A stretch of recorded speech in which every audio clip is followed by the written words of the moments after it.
coming winter, spring, include. and enjoy the beginning of winter. So thank you so much, Philip. Great, thanks very much, Ellen. Really appreciate that background on what's coming up.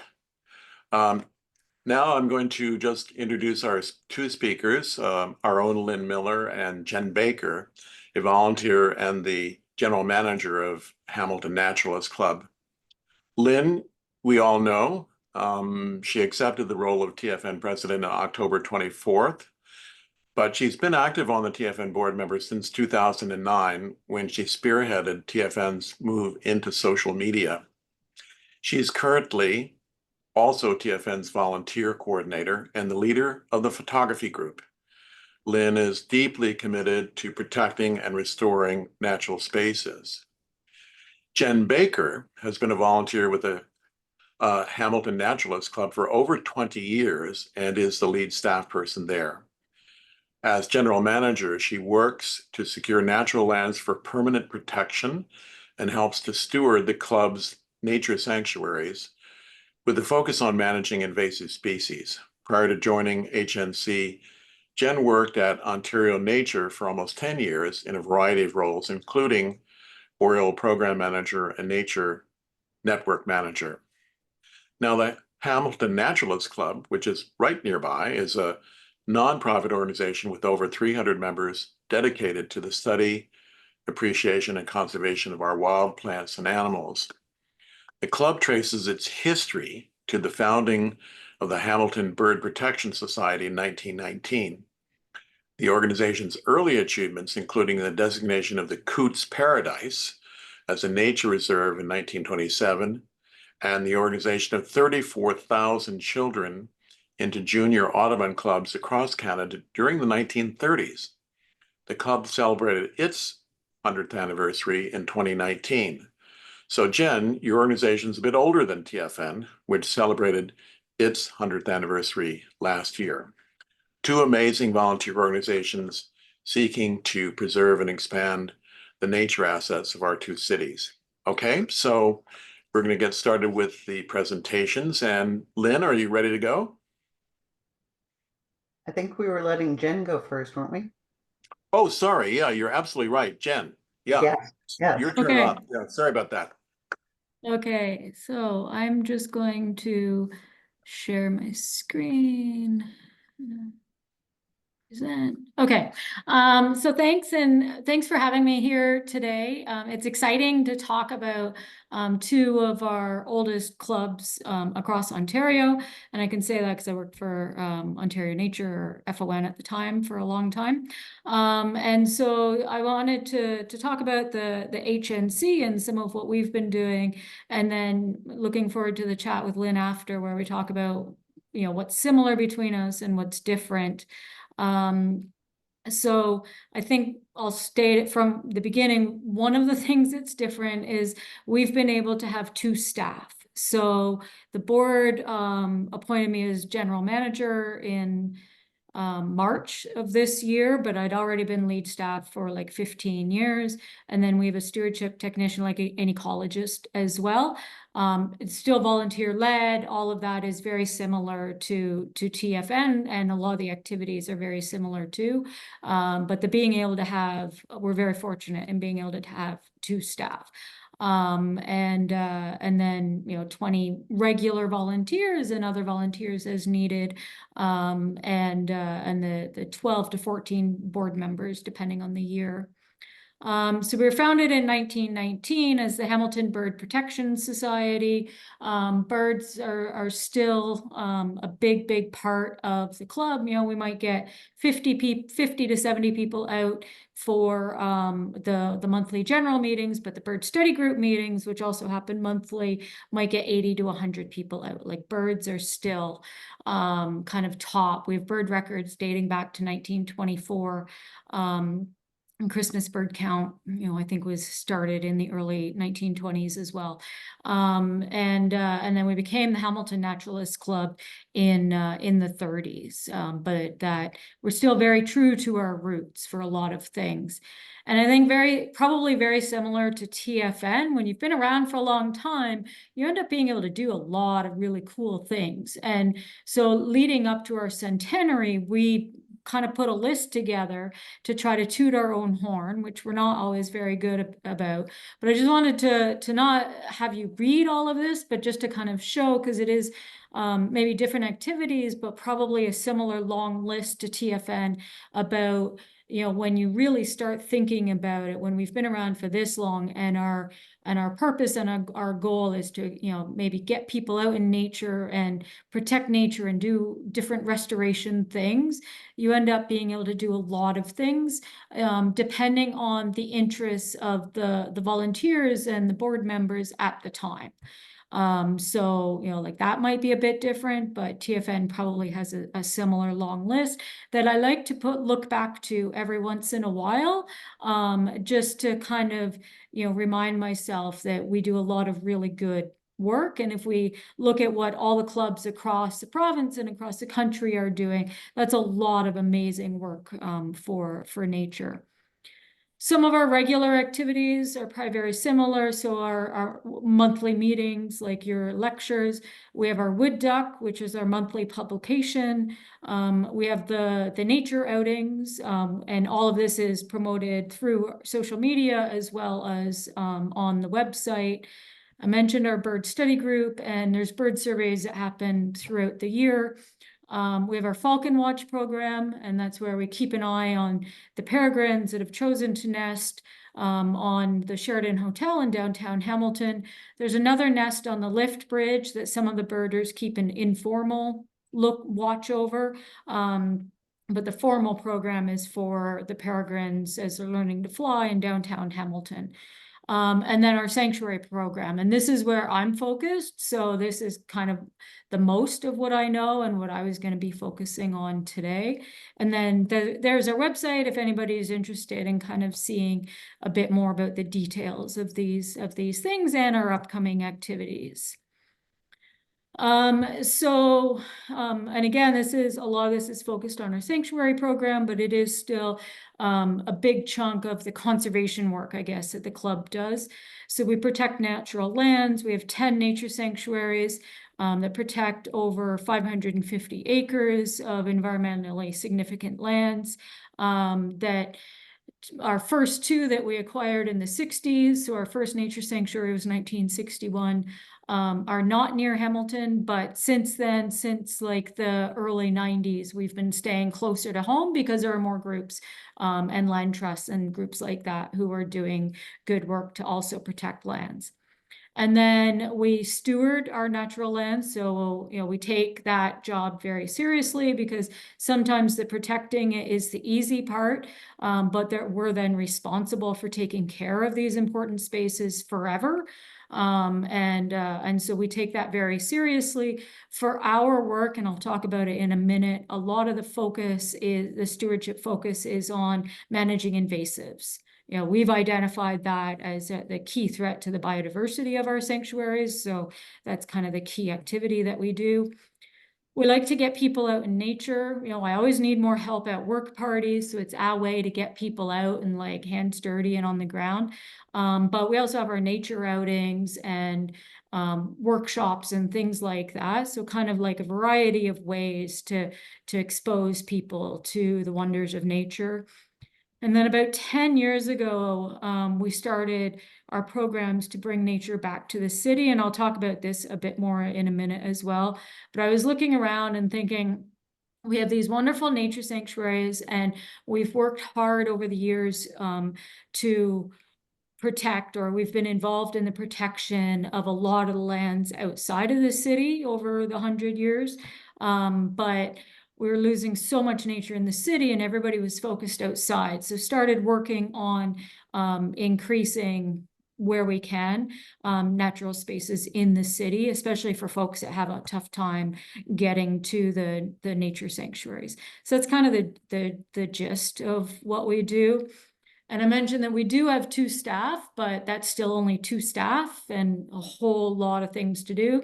So we depend on our volunteers to get stuff done. Like, we could not do almost anything without the help of our volunteers.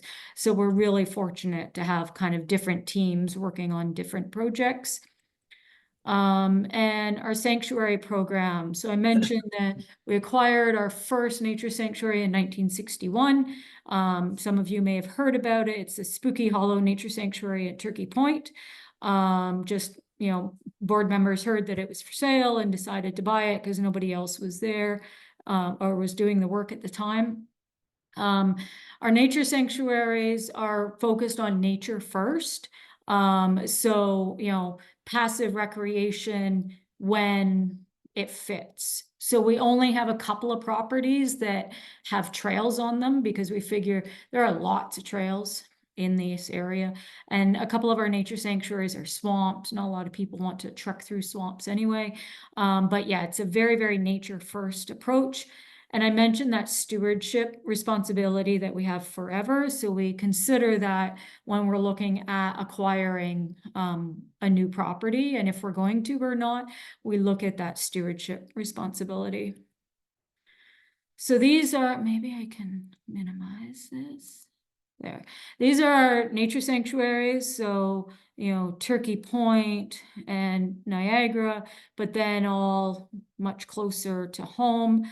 And then the ones with the circles are the ones that we spend most of our stewardship focus on, because we like to have a very, very focused approach and then broaden out instead of like just doing little bits of work here and there.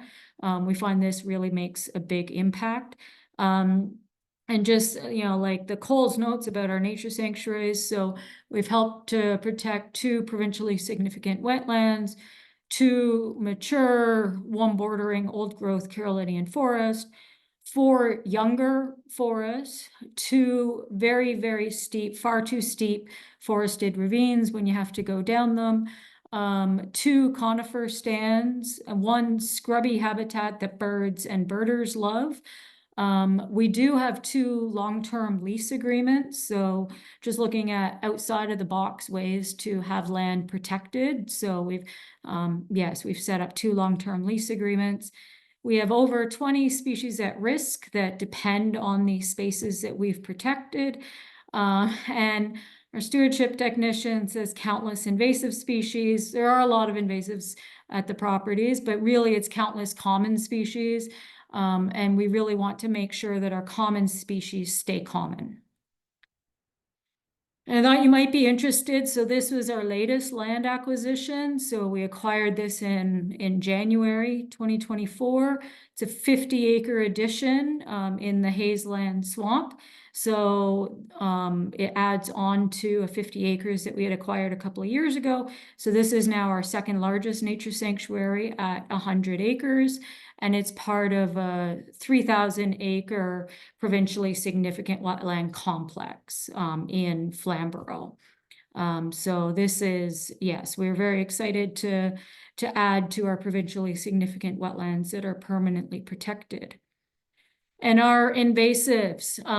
So yes, so this is the main stewardship work that we do. Here's a list of the primary invasives that we manage. And generally, we use mechanical means of managing invasives as much as possible. So it's way more labor and time intensive, but find it pays off in the end. But we do use chemicals when we need to, depending on the species or the size or the location or whatever. Some of these invasives have different approaches to best management. So we follow what some of our local experts have to say, as well as best management practices through the Ontario Invasive Plant Council. But yeah, this is a lot of what we do, but we are seeing progress in the areas that we're managing. We're seeing a lot of progress, which feels good. And I wanted to highlight a couple of success stories.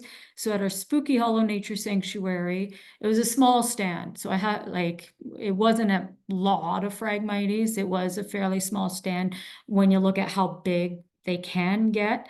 But we went there this year, and we've been managing it for a number of years. We went there this year to see, thinking we'd have maybe an hour of management, and there was one stem. So we're pretty excited about that. We'll keep an eye on it every year to see if anything was hiding and make sure we get it while it's still little, but we're pretty excited about that because this is in the middle of a really significant hemlock swamp. So we wanted to nip this in the bud. And then in another area, at the same property, there was this area of like massive multiflora rose and bittersweet. That it was just like I'm in my kitchen. It was like the size of my kitchen would be like one clump of multiflora. So we didn't even know where to start. So we found a contractor that we had been working with who uses a forestry mulcher, and that just basically drives over these things and mulches them as it goes. So it not only is it killing stuff, but it's also getting it out of the way. So you could actually like restore that area. And this is in Norfolk County, so it has part of the magic of Norfolk County, and things are just coming up just naturally. We're seeing woody stuff. We're seeing a lot of sassafras. We're seeing some oaks kind of starting to move in, but more the earlier trees and shrubs. And then we're seeing a lot of like pokeweed and black-eyed Susan and different species just moving in already. So it's nice to have those small success stories when you look at, the massive scale of invasives. We have gotten into the work of protecting our hemlocks from hemlock woolly adelgid. So at our Niagara property, the hemlocks are really infested there. So when we saw that, we decided that we wanted to protect the hemlocks at our Spooky Hollow property in Turkey Point, where it's not there yet. And it's like a 10-acre hemlock swamp. And we didn't want to lose that. So we've proactively treated over 400 hemlocks at Spooky Hollow. And then at Short Hills, because they're already really infected, we have protected about 90, trying to protect some trees. Whereas at Spooky, we're trying as much as we can to protect the hemlock swamp, so the habitat. And we've protected them using injections, which is what was happening here, as well as basil bark spray. So kind of depending on the location of them. But yes, we have gotten into that, and we're one of the first in Ontario to start protecting our hemlocks. And then we also this year have started doing more monitoring so that we have data to back up, instead of me just saying this is different and this has changed over time. So we can say, a bit more quantitatively as well as qualitatively what has changed at our sanctuaries over time. So we've done tree survival. We've set up long-term forest health monitoring. We have deer exclusion. There's a lot of deer around here. And so we've set up some plots just to see what's the difference between having deer and not having deer. Doing our breeding bird surveys, and then our hemlock health. So that's kind of work that we've just gotten going. And our urban work, so I mentioned, getting nature back into the city. That's something a lot of our community was interested in partaking in. So that's partly what got it going. So we have our urban pollinator gardens like here, as well as working on encouraging people to create their own pollinator gardens or garden for nature. So getting a program like that going, and then surveying like what's happening in our gardens. Are pollinators actually coming, or have we just planted some pretty flowers? We have our Monarch Awards program, and that's where we recognize people who go above and beyond to garden for nature. So it's all a volunteer run program. We have our urban woodland stewardship at Captain Cornelius Park, which is here. So looking at managing buckthorn in that area, and our team of volunteers who are very dedicated to this space have managed so much buckthorn over a few years that we've planted over 500 trees and shrubs in the space where buckthorn's been managed, and they're committed to keeping on going. So we're hopefully going to get the city to use this as a model to give more of our urban woodlands some TLC, because this is the urban woodland that's getting TLC in Hamilton, is the one that we have taken over. So hopefully a bit more can get it using community support. And then this year we started helping the city with their free tree giveaway. So we're about 4,000 or 5,000 trees given away this spring, and we just helped with the outreach and communications of that, working with the forestry team. And then all of this has gotten us involved in, I guess, all of the good work gets you to do more good work. So we led the development of the new Biodiversity Action Plan. So it's a collaborative initiative with these partners, and a couple more have come on board for now that we're in the implementation phase. But this plan has been adopted by all of our boards and councils. It's an action plan for the next 5 years, looking at how all of us together can protect and restore Hamilton's biodiversity. So we have over 68 actions that the partners have committed to do in the next 5 years. And then a lot of actions where we'll also work on together, like communications and things like that. So yeah, it's underway. We're getting the actions underway, and so all of that will happen. And then the thing that we're working on hard right now is how are all of us going to work together on like the bigger initiatives. Fortunately, in Hamilton, we have a history of that because of our remedial action plan and a number of other local initiatives. Working in partnership is pretty common in this city. So yeah, that's very exciting. Now we'll see what happens now that we're in the implementation. And then the kinds of actions that HNC is committed to do is really that planting and that getting habitat back in the city. So there's some areas I'd like to target, like industrial area, because there's a massive amount of land there. And so, getting some habitats happening in there, as well as just continuing with our habitats, kind of expanding those across the city. But yeah, it's really that planting and that on the ground that we've committed to do. And all of this happens because I write a lot of grant applications, like evenings and weekends and that kind of thing. We do get a number of donations as well, but yeah, we're pretty dependent on grant applications. So that's kind of how a lot of our work is funded. And then so that's what I had to share. I'm happy to answer questions after Lynn's talk, but I also just wanted to show, and so this is kind of one of our big pollinator garden areas in the city, and it's kind of close to downtown. And we worked with an artist who's a club member on these big murals because we needed to clean up graffiti or cover up graffiti. That's why this started with this one. And so what she did is she created a paint by numbers, and it was the school that's just like a 2-minute walk away, kids that did the painting. She just brought the murals in one at a time, and the kids did the painting. And then we got funding to do this one that she did herself, but kept the same look and feel. And for me, this is conservation success in a densely urban area, which is where this is, because it has not been tagged, it has not been disturbed, it has not been touched. So I just kind of wanted to end on a different type of conservation success story. So thank you. I'm going to stop sharing and pass it on to Lynn. Jen, thanks so much for that. That's very, very interesting. And already we can see some similarities and differences between the two organizations, which we'll explore later after Lynn's presentation. Lynn, you want to take it off? Take it over? Sure. Just share. And start that up.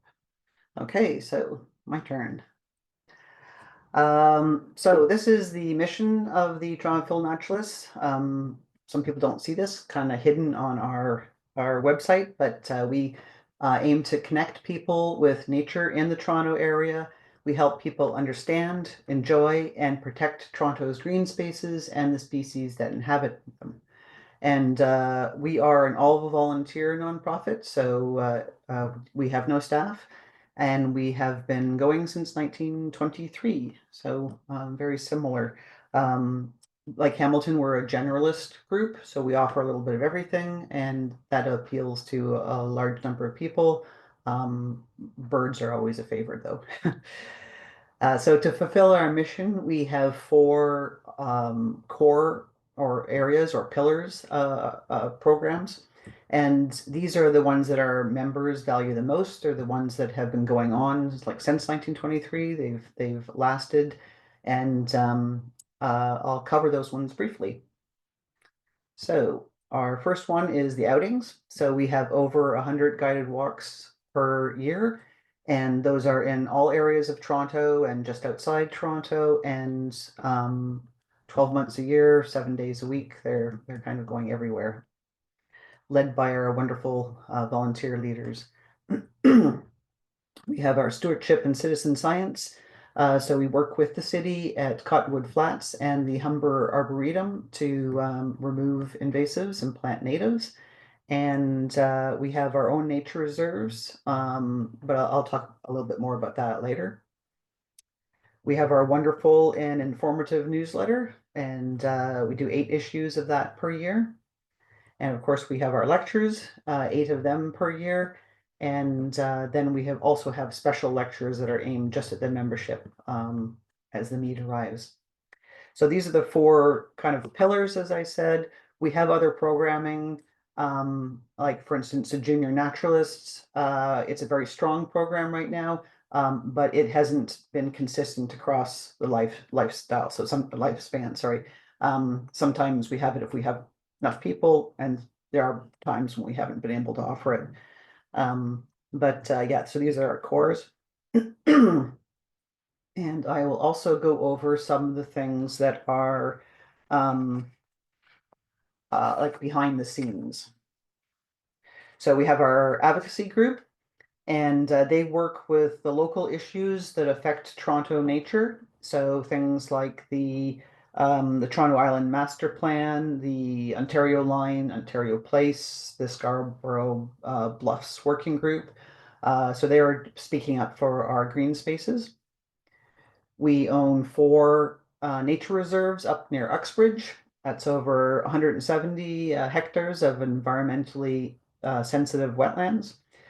We do invasive removals at one of them. We have done some butternut plantings. And this year we put in some trail cameras, and we discovered that, for instance, there are bears at the reserve.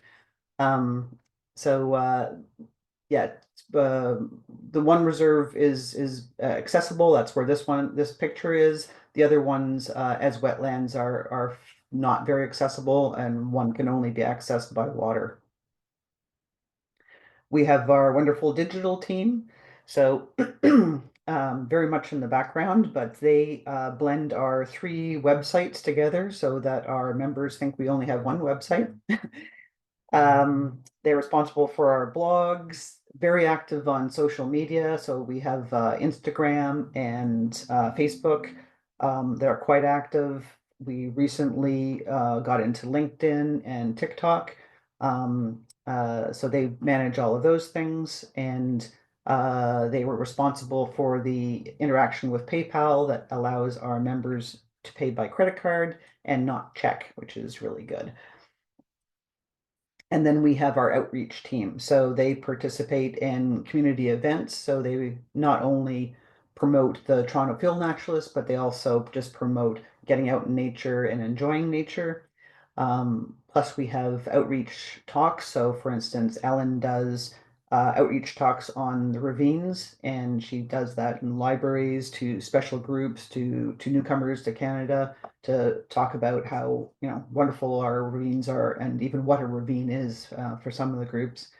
And Zunaid does outreach talks on the ethical nature photography. So he's done that to photography groups and to other groups as well. And so, yeah, so those are our things that are kind of going on in the background. And then we have some large projects that we've been doing this year that I'd like to go over. So the first one is the Cottonwood Flats Monitoring Project. So we just finished our 8th year of that. Our volunteers go in and monitor the flora and fauna of the flats. They do that multiple times per year to gather all the data and then write up a comprehensive report for the City of Toronto. The city uses that information to create their management plan for the flats and to guide the stewardship efforts. And then we also work with the city on the community stewardship program in the flats to do the stewardship that kind of comes from this monitoring project. Our Jim Bailey Nature Reserve, so that's the one that actually is more accessible. We had Euphora come in and look at all of the invasives that are in there, the natives in there, and create a management plan for us. So that's like kind of wonderful that we now have we know what's up there. We know what we need to do. We're moving forward on this. We started with the invasive Phragmites treatments this year. Another thing that they suggested to us is that we have a trail maintenance task force. So we have created that in a wetland. These all of our reserves are wetlands, and if you're in a wetland, it's tricky to put in paths in a responsible manner and to keep the paths going, especially if you have boardwalks to try to stop people from trampling things. Boardwalks rot fairly quickly in a wetland. That reserve does have people going through it, so we are maintaining the trails to try to minimize the impact of off-leash dogs and people who are walking through there. A huge change that we did this year is to switch to individual renewal dates on memberships. So previously, everybody renewed on June 30th, and that used to cause a lot of confusion for new people because they weren't sure if they should join, if they'll get like a full year's worth of benefits. So this allows people to have, like, you can join anytime and they'll renew at the date they joined. It also allows people to go in and manage their own membership. So if they want to switch, say, from print to a digital newsletter, they can just do that themselves. They don't have to contact us. This was an enormous amount of work. We're so grateful that Jason Ramsey Brown volunteered and his time to do it. If we had to pay somebody to do this, this would have broken our bank. Like, it was just so much work. So, you know, thank you, Jason. And our members will benefit from this immensely. This year, we also finished up our ONCA changes to our bylaws. Those are required by the Ontario government to keep our charitable status. A lot of work. Unfortunately, this one did have a lot of funds that needed to be used for it as well, because we needed to use lawyers to make sure everything is proper. Keeping our charitable status is, I mean, it's nice that it gives donators a tax break on what their donations, but it's actually essential for our owning of the reserve. So it was something that we really had to do. And of course, we just wrapped up our 100-year anniversary celebrations in June, and we had events that were in all of the core areas that I talked about, plus other special events. And I hope some people actually got out to some of them because they were quite fun. And again, a lot of volunteer time to to plan what we were going to do, to organize it, and to execute it. It was a lot of work, but it was, I think, really well appreciated by our membership. And our advocacy group has been, sorry, not that, sorry. Our stewardship group has been working with the GOAT project for the City of Toronto at the Brickworks. And so they went in ahead of the goats and did a monitoring of what the plants were there. And then the goats came in, and then they went back afterwards and monitored what was left and what had happened. So Jason just finished the report on this. I haven't got a chance to read it, so I can't tell you what's happening in it, but we'll get that up on our website as soon as we can. Yes, and then the advocacy group, they participated in the Toronto Island Master Development process. And this was working with other stakeholders. It, again, a lot of work not just to go to the meetings, but also to prepare for them, to do the background information that's necessary, all the formal processes. This has been going on for a few years now. It's just wrapped up. I'm so happy that we have volunteers that have the type of expertise that's needed for this kind of project. And I think that's the main ones that we did this year. We did a lot, a lot of volunteer work on this. Philip asked me to say what our greatest successes and challenges are.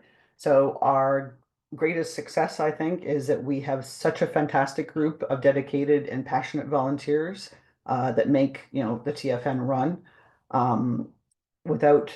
These are people who really believe in the organization, its mission, and are offering their time. And since we have an all volunteer organization, it's essential for us to keep going. And we've been doing this for 100 years, and it's just fantastic. So that's our greatest success.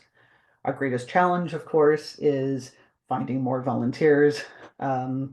People's lives change. They have to move out of the positions. We need new people stepping in. And it's not easy finding people. I know they're out there. It's just contacting them and getting the right person for the right position. Time is a precious commodity right now, and that's what we're asking from people. But we have lots of great people right now. We have lots of people stepping up, and I'm sure we're going to continue for the next 100 years and continue getting great volunteers. I think that's all I have. Yeah, for people who aren't members, you can contact me at the office at Toronto Naturalists, and this is our website, and on social media, we're at Toronto Naturalists.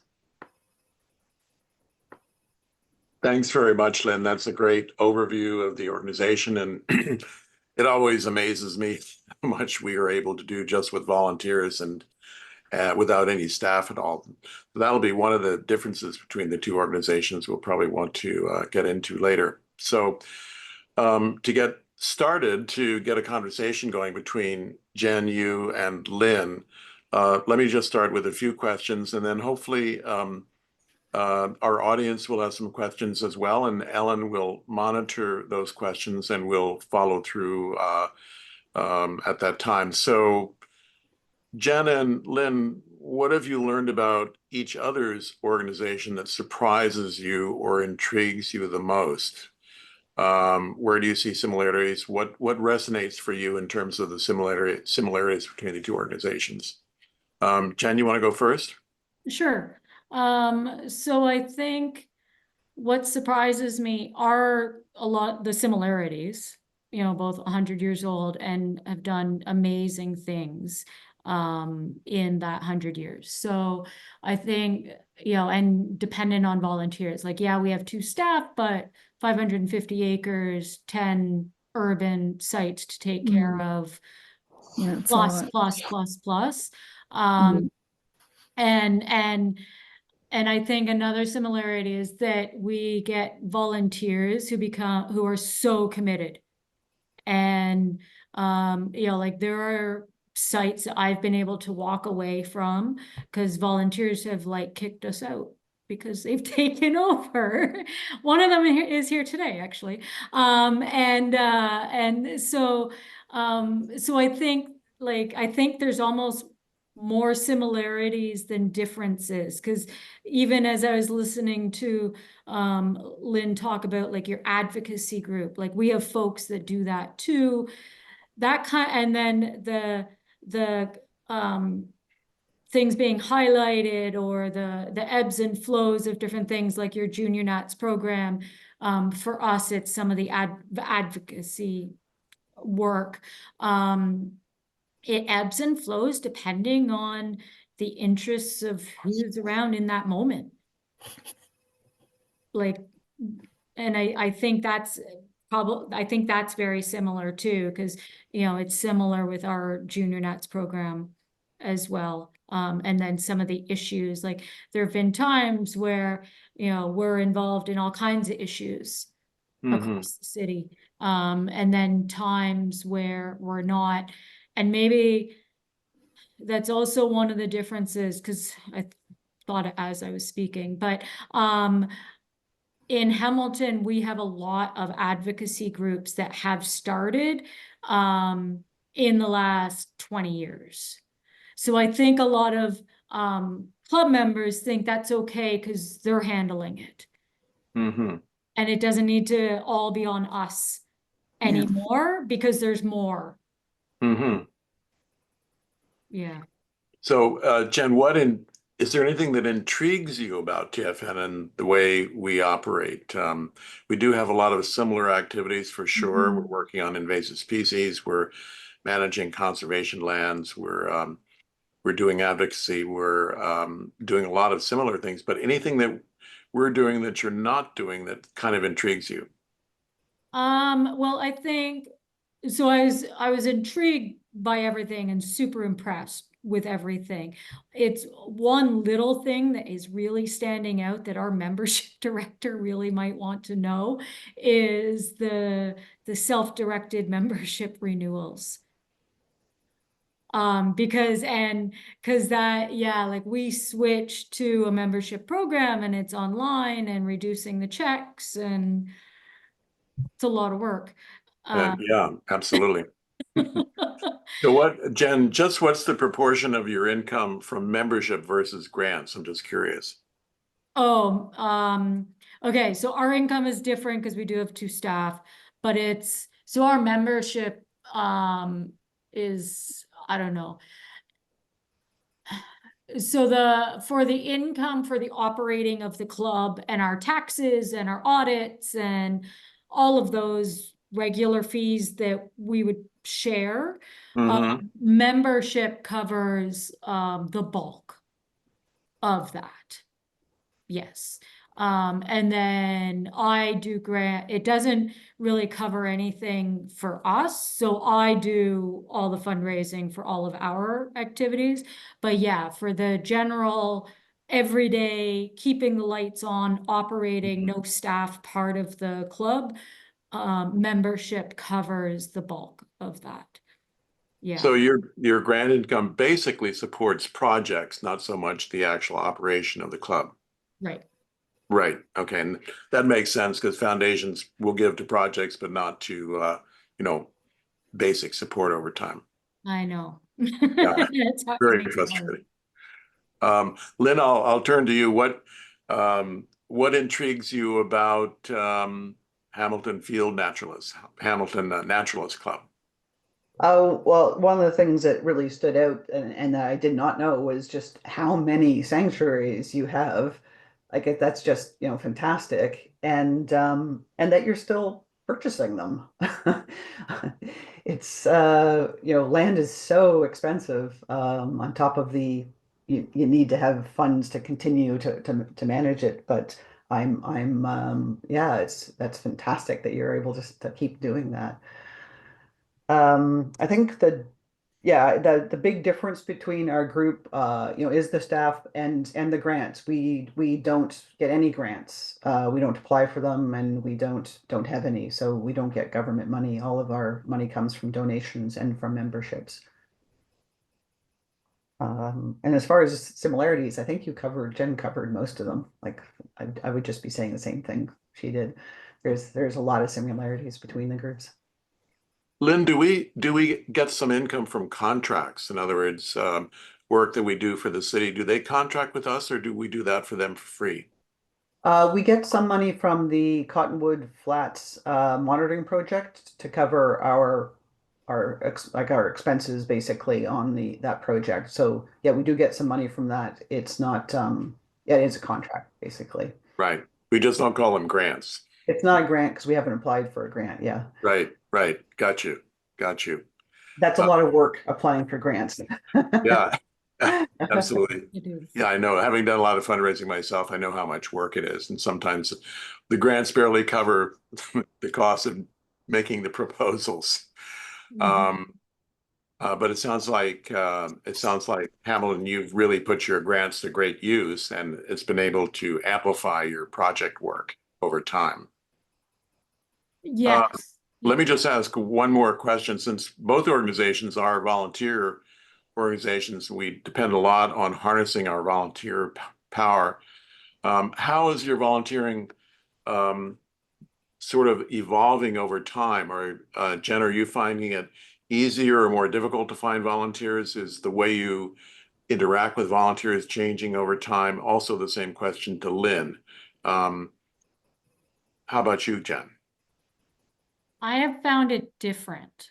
I found in the 90s, like volunteers were leading like this nature walkathon fundraiser and like big things. And volunteers still do big, massive things. But I find maybe not as much for the everyday work. Still might get onto a project and then the project's done and they're ready to do something else with the club or take a break or whatever. So I found that something like that has shifted. But then I found that volunteers who come on who want to take on projects fully. Like you like back off, stay out of the way, let them just go with it kind of thing. And which is fantastic. Like that's kind of what you want, right? Um, so I think, and I don't know, I think time is different. Like Lynn mentioned that, like time is a valuable commodity and it's almost like it's harder. Like it's easy to get something to get people to a thing and to do a thing like garbage cleanups. You don't even worry, are you going to have people plantings, like whatever. But to get people to that thing, that's harder to find folks. So it's like people want to volunteer, but maybe there isn't as much time as there used to be. And when you're 100 years old, you know, like you notice things over time. Like we just had our wood duck mailing volunteers retire after 50 years. Hmm. And we were like, we have no idea how this is done. They did it for 50 years. Do you have a special recognition program for volunteers, Jen? Because that's something that we try to do at TFN. Yeah, we have junior and senior volunteers. Junior is like under 20 years, senior is over.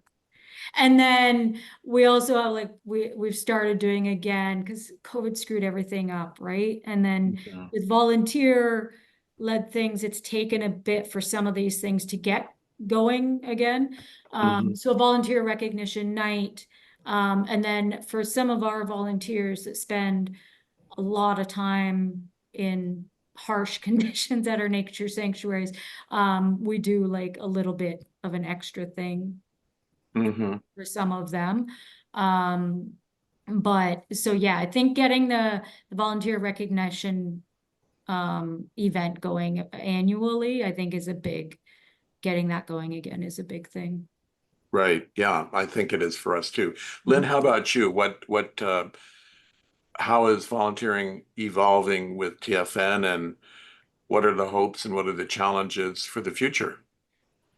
I think one of the big changes for us is that for the things that are like on the kind of the back end, is that you need a lot more technical experience to be able to do anything. Like we're doing a lot of Mhm. stuff online, particularly after the pandemic. We don't actually have a physical office anymore, where it's all online, and a lot of the volunteers that we have are retired because they're the people who have some time. So sometimes they don't have the a technical basis that makes them comfortable volunteering, like working with some things. I think another issue that we have, and again, this is partly from the pandemic, is that our volunteers work separately a lot. So we don't go into the office and stuff on envelopes anymore. So you don't have that group cohesion that sometimes we used to have. And so we have to kind of work to not lose that, to make the groups feel a bit more like they are part of a group, they are working together, even though they're on Zoom Mhm. and not, not getting together all the time. So I think that's a big change as well. Right, right. Kathy Crow has noted that the image of the Hamilton volunteers, it looks like those folks are pretty young. Um, what's in terms of the age of your volunteers, how does that look in terms of younger people versus older people versus seniors who are retired, and how are you trying to affect that over time, Jen? So I'm actually very happy to say that half of our board is like 40 and under, Mm, which is crazy. And a new thing for the club. Because I was the baby around for a long time, and I haven't been a baby for a very long time. So that is exciting. And then in terms of ages of volunteers, they kind of go, 20 to 80, with the bulk, I don't know, we have a team of like mid-60s to mid-70s who come out every week at the nature sanctuaries. And so I think that's still like about the average-ish age. But then when we have like special events at the sanctuaries, especially if they're the more active activities, you get younger people out. So like at invasives polls that I had in November, they had, 15 people out, and they were all, 50 and under, hmm. which in Naturalist Club's terms is young. And then Yeah, some of them were legit young. yeah. So what's motivating the younger people to join? I mean, they're busy with jobs, they might be in school studying. How do you motivate younger people to join the organization? Because I think, Lynn, wouldn't you agree that's been an issue for us, is how we can recruit more young people into the organization? Yes, definitely. Again, they will come out for the stewardship events and things like that. So we do get younger people out for those. But having somebody, take over the chair of a committee or something like that, it's harder to get the younger people because they just don't have the time to commit to that. Yeah. Anne Um, has her hand up if we want yeah, to take it. Philip, and Anne Purvis, who runs our junior naturalist program, have been waiting with a question. Oh Go yeah, ahead, Anne. please go ahead. Yeah, Alan, why don't you take over the questions from here? I'm really curious, Jen. I've spent a fair bit of time in Hamilton because two of my kids have settled there, bought homes there, and so I've been over there babysitting quite a bit. And one of them is settled on Strathern in Normanhurst, right beside Hydro Cut. Yep. And I was super excited. She's beside a hydro cut, lots of space to run around and everything. And I've been sort of, often when I see it, I think of the fact that one of the big ecological restoration projects in the city of Toronto has been the TRCA restoration of the hydro corridor, the Gatineau hydro corridor, the Meadowway, which is, I don't know how many acres, but we always say 16 kilometers from the from the Right. dawn to the zoo. But I've wondered whether there's any initiative in Hamilton at all in the direction. I was excited about the Toronto Nature or the Hamilton Nature Club being interested in a focus on urban areas. And I just wondered whether there's been any thought given to restoring hydro corridors in Hamilton. So yes, I have lots of thoughts. Yeah. And through the Biodiversity Action Plan, that now like kind of almost provides us with like a vehicle to push for these kinds of things. So I've been talking with some staff, and I mean, it's going to take time, but now that we have the Meadowway as an example, like it can be done and things can be worked out with hydro, like it can happen. Then I'm, working with staff to see, from a staffing point of view, what do they want to see? Like, how big do they want the mower lines, for example? Like thinking of that actually specific hydro corridor where your kids move to, Yeah. because it's just grass. So for everybody who doesn't know, it's just grass. Yeah. So looking at, okay, so cities gonna be, and residents are gonna feel more comfortable if there's at least a mowed border Yeah. around it. What does that look like? So I am working, and then we've thought about doing like just a block and then moving on to another block. So a long way to say yes, discussions are underway, and I'm trying to do it under the umbrella of the Biodiversity Action Plan. Awesome. That's so great. Collaboration is awesome. I have another question, actually. I'm sorry. I hope I'm not taking up too much time, but Go ahead, Anne. in the Royal Botanical Gardens is responsible for Cootes Paradise and quite a lot of land that's being restored and looked after in Hamilton.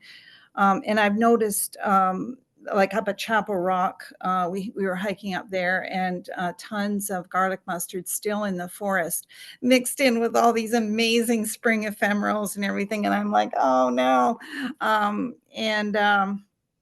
So I actually wrote to them to recommend the model for stewardship that has been developed through the Toronto Nature Stewards, which is the Toronto Nature Stewards trains lead stewards, so that can then lead a group of 10 volunteer stewards without supervision by city staff. And I was recommending that to the Royal Botanical Gardens because they told me that they had staff working at Rock Chapel there for 3 years on the garlic mustard, and they hadn't been able to eradicate it. They hadn't been able to deal with it, so they gave up. And so I thought, honestly, that model of stewardship where you can you can get volunteers into these spaces without being supervised by city staff or staff from the Royal Botanical Gardens or whatever. It feels like the right model to sort of unleash a lot of, local people, volunteers. Is there any movement in that direction in Hamilton?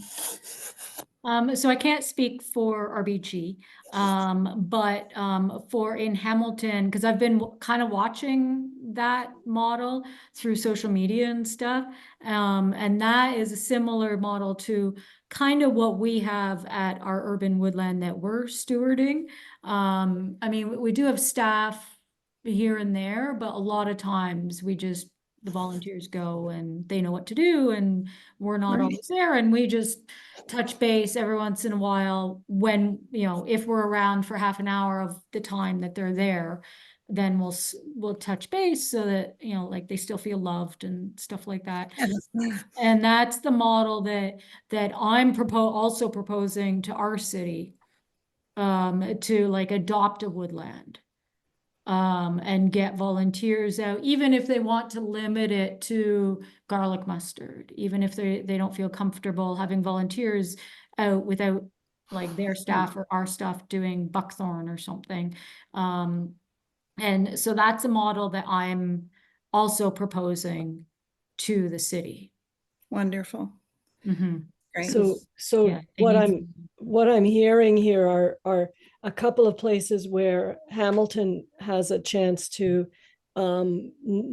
pick up on things that are probably, you've got lots of videos from Toronto about, and videos and web information about how it's working in Toronto, and vice versa. So the ones that seem that come out of this conversation are the Meadow Way, where there's really great information online, and because it's Hydro One that collaborated, and also important to notice that there was the Weston Family Foundation put in 10 million to Oh, start. huge. So that's Yeah. not inconsequential. That's, that was a significant Yeah. boost, I'm sure, at the beginning. But then the other one is the Toronto Nature Stewards, and I'm not a volunteer with them, but myself. But I can tell you, many TFN volunteers, members, are also Toronto Nature stewards. So it's it's a wonderful sort of cross-pollination, and that program now has 30 sites, more than 30 sites across the city. And the city is fully engaged. And yes, there's growing pains. That there's tensions and so on, but it has so much promise, and it's so impressive. Now, I mean, what I think, the things that we can pick up from you, I mean, everything from the idea of protecting hemlocks with spray, that like I don't know anything about that. Is that something you've picked up from a conservation authority, or like that's so No, impressive. Where tell us we more. picked that up because our Short Hills Nature Sanctuary is fully infested. Every hemlock is infested. So then Terrible. we started learning even more about it, and every hemlock is going to die. It's like ash. Once they go through, it's 100% pretty much. So then we started talking to folks in Nova Scotia who are like 7 to 10 years ahead of us with this bug. So it's hemlock woolly adelgid, which is a bug that sucks the sap out of the tree and kills the trees in 4 to 10 years. And so in Nova Scotia, they've been dealing with this for longer than we have, and have figured out like how you can go about doing it, and led the way in letting the pesticides be able to come here and stuff like that. And so after seeing how infected our Short Hills property was, and then looking at our beautiful hemlock swamp at Spooky, I was like, I'm not losing that. And when Spooky's, not far from the shore of Lake Erie, a lot of these bugs are transported by birds because they're in the tops of the hemlocks. So the bugs just kind of end up on birds, and then they're transferred around. So we know that there's a site not like 30 kilometers from Spooky. So we decided that we're going full on and trying as much as we can to protect the hemlock swamp at Spooky, because it wasn't that far away. If there was no sites within a couple of 100 kilometers yet, we wouldn't have jumped in so fast and so full on. But because it's not that far away, and once you see it, it's fully infected. Like if you see them at your head height, that means that they've worked their way down the tree. And so it's, yeah. So we and our board supported us going full on to protect these, and put some of our own money in it. And then I was able to get support from a couple of foundations as well. But the board was ready to, even if I didn't get reimbursed from the grants, to do whatever we can. And then hopefully the idea is, hopefully in 10 years, we'll have the biocontrol. So it's being tested right now in Nova Scotia. So that's the idea, is maybe we have to treat once more in 5 years, and then hopefully when it's time for the next round of treatments, then, shortly after that, we'll have the biocontrol. But because we have big areas of hemlocks, and in those areas, like we also have 200 hemlocks in a really steep ravine in Aldershot, like Burlington. We're not treating those. And it bugs me because they're like RBG's infected not that far away, like within less than 10K. But it's down, like the ravine is like that. I can't treat those. But they also, like, they don't form the habitat. Like, it's not a hemlock swamp. There's hemlock trees in the ravine. So that's how we went about making this decision. And that's why it became so top of mind for us, because we were seeing the damage firsthand. But most other groups aren't. Yeah. Like even conservation authorities aren't this far ahead. So you're really the vanguard of being aware of this. This is so fascinating for us, and also terribly worrying. It's a beautiful tree, a hemlocks, when they're mature. My goodness. They're so beautiful. And if we have a minute, Philippa, I'm not seeing other questions or comments. Although Lynn does remind us, if you want to volunteer with TFN, contact volunteering at torontofieldnaturalist.org. But you also, Jen, you mentioned deer exclusion zones. And I mean, I've certainly heard that Hamilton has this incredible challenge with lots of deer that don't have enough place to go. And tell us maybe a little bit more. Is that you're in early days with that program, or? We are, like, I can't give monitoring results yet. But yeah, we fence everything. Like, deer love planting days. So we fence everything around here, like plantings. We won't do a planting in our properties that are around here without a fencing plan. So yeah. And so at one property, we know there's a lot of deer. There are coyotes too. It's just there's also a lot of rabbits. So you go for the easier food, right? And so we set up these to see, like, from a monitoring point of view, we set up 3 20 by 20 meter plots that have 8-foot high fencing. That not easy to do. So not easy to do because we did it ourselves. And then we have 3 control plots beside the fenced areas that just have T-bars set up. So we're monitoring those. So it's kind of like, it's a restoration project because the fenced plots will just let stuff grow. So there's some restoration right there. And then as well as to see, is there a difference with these side-by-side plots along the top of this ravine over time, where deer are allowed in and where deer aren't allowed in. And yeah, the fencing was installed April 2023. So we don't have results yet. So it's more like just intuitive, I guess. And then seeing from, like, results from plantings and stuff like that. I mean, we've several times now this afternoon heard, that a reminder that none of these things that we mention are easy to do, like the fencing. You just say, well, fencing is done, right? Like as though it's magic. But similarly, Lynn pointed out that we moved to, something very much behind the scenes. We moved to a membership model where you can renew at any day of the year. And again, you just imagine somebody clicking their fingers and it happens. But these are really significant efforts, and for little groups, and they're extremely important, and they're not glamorous often, right? But vital. So Yeah. I'm sorry, I'm not seeing any other questions or comments. So Philip, did you want to sort of Maybe, wrap us up? I might have one more question, Oh, Ellen. sure, Anne, go ahead. Yeah. For Jen.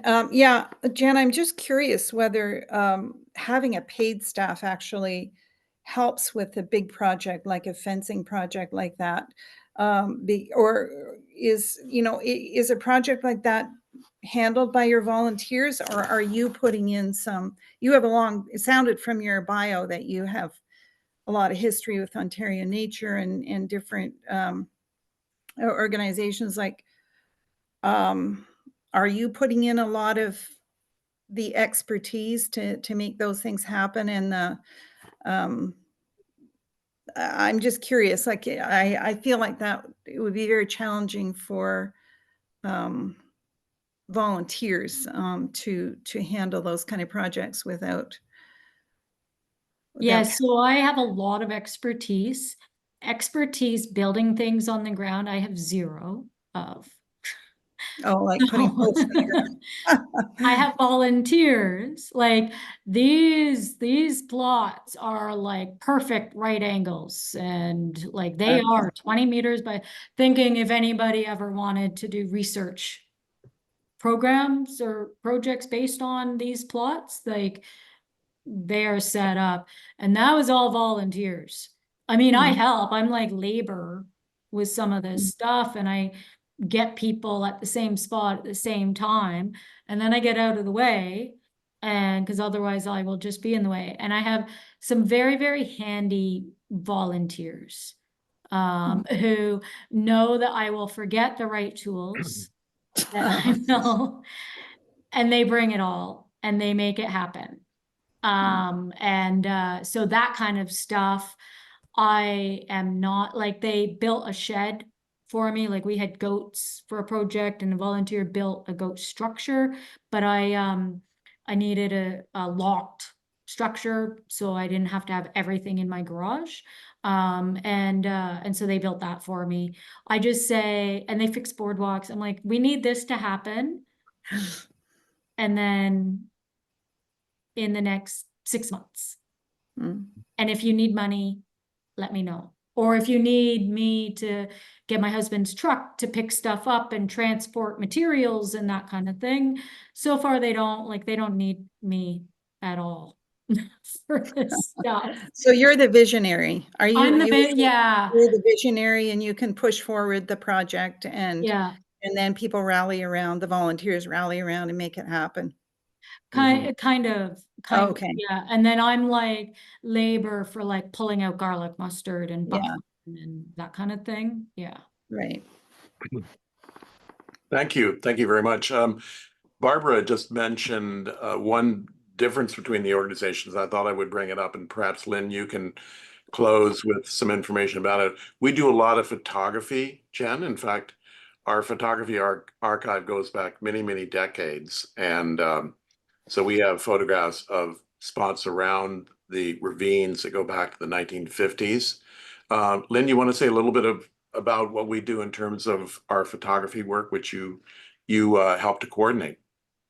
Yes, I'm leading the photography group right now, and it's got a great bunch of members. So like we have fun. We do like challenges every month and things like that. But they also go out and take pictures for us. For instance, we at the 100th anniversary, we had the Then and Now show. We took those photos Philip was talking about that people took in the in the 1940s and 50s and stuff. When we went back, our photographers went back to the same spot and took the photo now, so we could see the differences. So they so we have a great group. They go out, take for Cottonwood Flats monitoring project. We have to take a lot of photos for that, again, to get the how things are changing from specific spots and specific directions. So yeah, it's a lot of a very photography focus right now. Great. Thanks very much, Lynn. Just one last comment from Kathy Crow. She's asking, Jen, if you could share job descriptions for your staff in case TFM ever decides we want to apply for grants and have some staff. So that would be great if they're not too private. Would understand if they are a little bit private, No, they're not private. I'm happy to share them. I just don't want to scare anybody away.